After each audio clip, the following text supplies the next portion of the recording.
இப்ப நம்ம செல் அப்படின்னு சொன்னாவே நம்ம மைண்டுக்கு என்ன வரும்? டிஎன்ஏ ஆர் வந்து ஆர்என்ஏ தான் வந்து ஞாபகத்துல வரும். இந்த டிஎன்ஏ, ஆர்என்ஏ எதுல இருக்குன்னா, குரோமோசோம்ல இருக்கும். ஸோ டிஎன்ஏ, ஆர்என்ஏ குரோமோசோம்ல இருக்கும். இந்த குரோமோசோம் எதுல இருக்கும்? நியூக்ளியஸ்ல இருக்கும். ஸோ குரோமோசோம் வந்து நியூக்ளியஸ்ல இருக்கும்.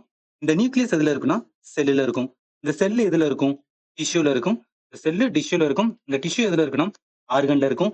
இந்த ஆர்கன் எதுல இருக்குன்னா, ஆர்கன் சிஸ்டம் சொல்ற பாடியில இருக்கும்.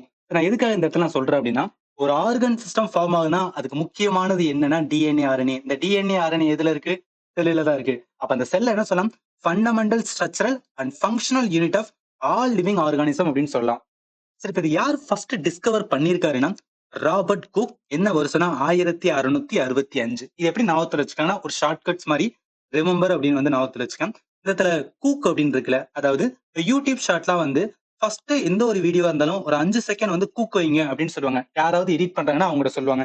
ஏன் அந்த மாரி சொல்றாங்கன்னா, முதல்ல அந்த 5 செகண்ட் ஆடியன்ஸ் வந்து அத புடிச்சு பார்த்துட்டாங்கன்னா, அதுக்கப்புறம் வந்துனா அந்த வீடியோ ஃபுல்லா பார்த்துருவாங்க. அதனால தான் வந்து கூக் வைங்கன்னு சொல்லுவாங்க. அந்த கூக்கோட வேர்ட் வந்து நம்ம மைண்ட்ல நிக்கணும்.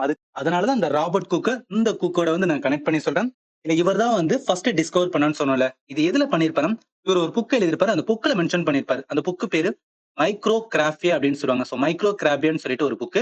அந்த புக்க எழுதினது வந்து ராபர்ட் குக். அதுலதான் என்ன சொல்லியிருப்பாரு? செல் அப்படின்னு ஒரு பேரை வந்துனா ஃபர்ஸ்ட் டைம் என்ன பண்ணிருப்பாரு? மென்ஷன் பண்ணியிருப்பாரு. இவர் மென்ஷன் பண்ணதுக்கு அப்புறம் 1674ல ஃபர்ஸ்ட் லிவிங் செல்ல வந்து டிஸ்கவர் பண்ணது ஆண்டன் ஒன் லிவான் ஹியூக். இதுலயும் கூக் அப்படின்னு இருக்குல்ல, கூக் அப்படின்னு வந்தாவே செல்லோட கனெக்ட் பண்ணிக்கலாம். இவர் தான் ஃபாதர் ஆஃப் மைக்ரோ பயாலஜி. இப்போ சில பேருக்கு டவுட் வரலாம், இவர் தானே ஃபர்ஸ்ட் வந்து டிஸ்கவர் பண்ணாரு, இவர் பேர் தானே வச்சிருக்கணும்னு நினைச்சீங்கன்னா, அவர் ஜஸ்ட் செல் அப்படின்னு ஒரு பேரை மட்டும் தான் வந்து யூஸ் பண்ணிருப்பாரு. ஆனா அவர் ஃபர்ஸ்ட் லிவிங் செல்ல டிஸ்கவர் பண்ணது ஆண்டன் ஒன் லுவான் ஹூக்னால இவர் தான் வந்து ஃபாதர் ஆஃப் மைக்ரோ பயாலஜி. நான் தமிழ்லயுமே கொடுத்திருக்கேன். ஆண்டன் ஒன் லுவான் ஹூக் ஞாபகத்துல வச்சுக்கலாம். இவர் தான் ஃபர்ஸ்ட் செல்ல வந்து பார்த்தான்னு சொன்னால, அது எதுல பார்த்திருக்காருன்னா, அந்த ஃபர்ஸ்ட் லிவிங் செல்ல ஆல்கேயோட ஸ்பைரோ கைரால வந்து இவர் வந்து அப்சர்வ் பண்ணிருக்காரு. எதை வச்சுனா மைக்ரோஸ்கோப் வச்சு. அப்ப என்ன சொல்லலாம்?